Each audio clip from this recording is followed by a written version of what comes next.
Saudara-saudara kekasih Tuhan, apa kabar Anda hari ini? Senang bisa menyapa Anda kembali melalui program Sapaan Gembala.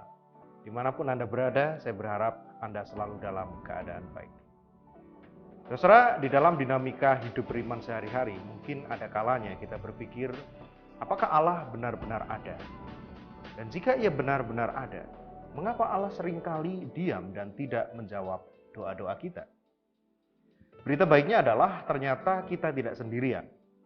Pengalaman yang serupa juga pernah dirasakan oleh Daud.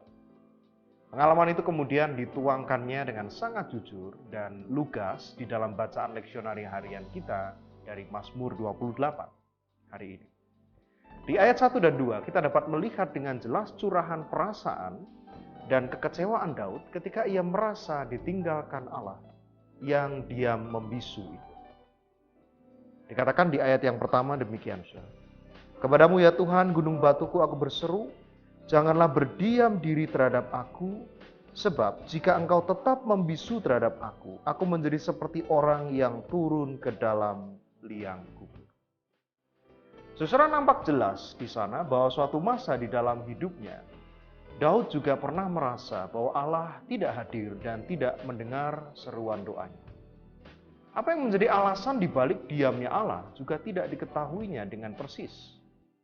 Hanya satu hal yang pasti, yaitu bahwa Daud merasa tidak ada lagi harapan di dalam hidupnya.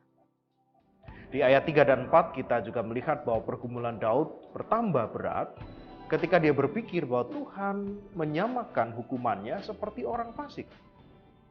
Nah, yang menjadi persoalan adalah Daud sendiri tidak merasa melakukan kesalahan apapun di hadapan Tuhan.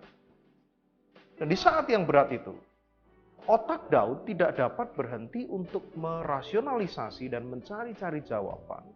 Kenapa Tuhan seolah-olah meninggalkan dia? Saudara, setelah melewati pergumulan yang panjang dan seolah tidak berujung itu, akhirnya di ayat yang ke-6 hingga ayat yang ke-9, Daud bersyukur dan memuji Tuhan. Mari kita baca ayat yang ke-7, dikatakan demikian. Tuhan adalah kekuatanku dan perisaiku, kepadanya hatiku percaya. Aku tertolong sebab itu beria-ria hatiku, dan dengan nyanyianku aku bersyukur kepadanya. Surah ayat 7 adalah ayat yang sangat terkenal dan sudah diadaptasi di dalam banyak nyanyian-nyanyian gerejawi. Saudara, mari kita perhatikan baik-baik bahwa Daud mengatakan satu kalimat yang penting di sana, yaitu kepadanya hatiku percaya. Sekali lagi, Daud mengatakan hatiku percaya.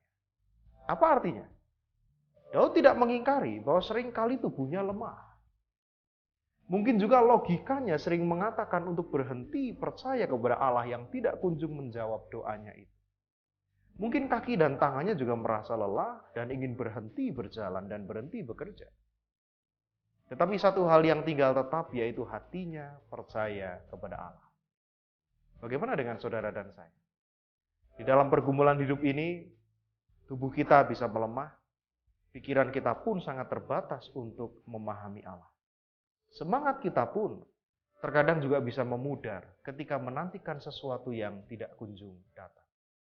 Tetapi pertanyaannya, apakah hati kita tetap percaya dan menantikan Allah bekerja dengan caranya yang tidak dapat kita prediksi dengan akal pikiran kita?